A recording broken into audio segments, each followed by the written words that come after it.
Girls hostel এটা? হ্যাঁ বলুন। আপনি ওখানে কি করছেন? আপনি কে? আমি আপনাদের ব্যাপারে অনেক কমপ্লেন পেয়েছি। আপনি মেয়েদের জানলায় গিয়ে উকি মারেন? আপনি কে বলছেন বলুন তো? আমি ইন্সপেক্টর। না স্যার, আমি তো হোস্টেলের ম্যানেজার বলছিলাম। আপনি কি ওখানে একমাত্র পুরুষ? না, আমাদের তো আরো ম্যানেজার আছে। মানে সবাই ছেলে? দুটো ম্যানেজার আছে, আমাদের আরো স্টাফ আছে, কাজ করে। কিন্তু গার্লস হোস্টেলে এত ছেলে কি করছে? কোথায় গার্লস হোস্টেলে ছেলে আছে? এই তো আপনি কি ও আচ্ছা, আপনি মেয়ে, আপনার গলাটা এরকম?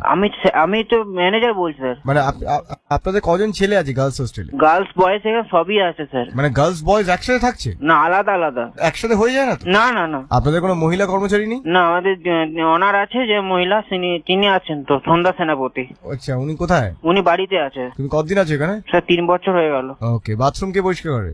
মাসি আছে স্যার। তিনি ছেলে না মেয়ে? মেয়ে। মাসি মেয়ে কি করে হয়? মাসি মেয়ে কি করে? আমরা মেয়েটাকে মাসি বলি স্যার। মাসি ছেলে না? মাসি ছেলে কি করে স্যার? তা ম্যানেজার কি করে ছেলে হয় তাহলে? মেয়েদের হস্টেলে নাকি একদিন একটা ছেলে ঢুকেছিল, তোমরা সবাই বার করেছো। আমি তো তাহলে বাড়িতে ছিলাম স্যার। আমি তো বাড়ি থেকে এসেছি তোমার 14 তারিখে। তোমার বাড়ি কোথায়? শিউরি। বাহ, খুব ভালো জায়গা। এখানে আর কি কি হয় বলো? স্যার আমি জানি না, আমি নাম্বার দিয়ে দিয়েছি, আপনি কল করে নিন। এর মধ্যে থেকে কার ওপর সন্দেহ, কার চরিত্র খারাপ, কি মেয়েদের ব্যাপারে খারাপ খারাপ কথা বলে? না স্যার, আমাদের তো যে স্টাফ গুলো আছে সব তো ভালো স্যার। একটু ভেবে দেখো। হ্যাঁ স্যার, ভেবে আছে আমাদের। তোমরা নোংরা নোংরা যোগ পড়ো বাইরে দাঁড়িয়ে? না না মেয়েদের দিকে খারাপ ভাবে তাকাও যখন ঢোকে বেরোয়? না না। তোমাদের মেয়েদের মধ্যে কি কি প্রেম করে? এইগুলো আমি কি করে খবর বলবো স্যার আপনাকে? তাহলে তুমি ম্যানেজটা কি করো? আমি তো আপনাকে বলে দিচ্ছি, আমি কি করে জানবো স্যার? আচ্ছা, তোমাদের কোনো স্টাফের সাথে কি কোনো মেয়ের প্রেম চলছে? না। শিওর? হ্যাঁ। তুমি কারোর সাথে প্রেম করছো? না। কাউকে ভালো লেগেছে? আচ্ছা, কেউ আপনাদের কর্মচারী কোনোদিন কোনো আপনাদের হস্টেলের মেয়ের প্রেমে পড়েনি? সেগুলো পার্সোনাল ব্যাপার, এগুলো তো আমি জানি না কেন, কি হয়েছে?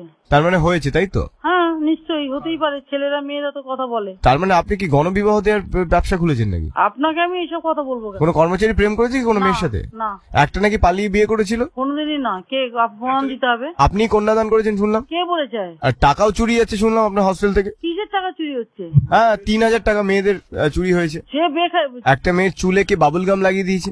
আমরা কি চুলে বাবুল গাম কে লাগাচ্ছে না লাগাচ্ছে সেগুলো কি রাত্রেবেলা গেট খুলে গিয়ে দেখতে যাবো? আচ্ছা, শুনলাম একটা ভূগোল বই চুরি হয়েছে। আপনার কি কোনো কাজকর্ম নেই নাকি যে আপনি বেকার কথা বলছেন আমাকে? না না, পুলিশের কাজকর্ম নেই তাহলে আপনার মনে হচ্ছে সেটা? হ্যাঁ, তাহলে আপনি এখানে এসে কথাবার্তা বলুন। এটা একটা কিন্তু হোস্টেল। ভূগোল বইটা কে চুরি করলো? কি বলতে চাইছেন? ভূগোল বইটা কি আমি চুরি করব? আমি কি বলেছি আপনি করেছেন? তাহলে কি এ তো দেখি বলতে? ঠাকুর ঘরে কে রে, আমি তো গলা খাইনি। হ্যাঁ। আপনি কি ভূগোল সাবজেক্টে কি আপনার প্রিয় ছিল? তুমি ফোনটা রাখো ভাই। আপনি কি ইয়ার্কি মারছেন নাকি আমার সাথে? তা আপনি আর কি করছেন আমার সাথে? আচ্ছা দিদি শুনুন। হ্যাঁ, আমাকে এসে বলতে বলুন। না না, শুনুন হ্যালো। হ্যাঁ বলছি, আমি কোনো থানা থেকে বলছি না, আমি এমনি একটু ইয়ার্কি মারছিলাম, আমার সময় কাটছিল না তো। হ্যাঁ। এমনি আপনি রাগ করলেন নাকি? না, রাগ করো না। আমার কথা হচ্ছে যার যেটা অসুবিধা সেটা আমার অফিসে জানাবে তো এসে। না না, আমি কোনো থানা থেকে বলছি না দিদি, আমি এমনি ইয়ার্কি মারছিলাম আপনার সাথে একটু ফোন করে। কোথায় থাকো তুমি? তুমি তো তোমার হোস্টেলেই থাকি, এমনি একটু পেছনে লাগছিলাম তোমার। কি নাম তোমার? সেটা তো বলবো না।